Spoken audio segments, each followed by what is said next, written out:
To show a new message from groups on WhatsApp as pop-up in Samsung Galaxy S23 Ultra, first you have to enable use high priority notification option for group within the WhatsApp setting.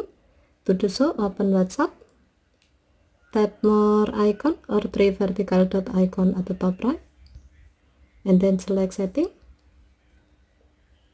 tap notification, scroll down the screen.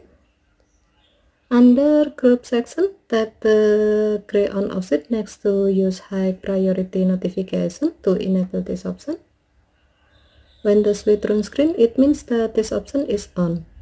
Now when you receive a new message from groups on your WhatsApp, your phone will show the preview of the message at the top of the screen. Okay, thank you for watching. Have a nice day.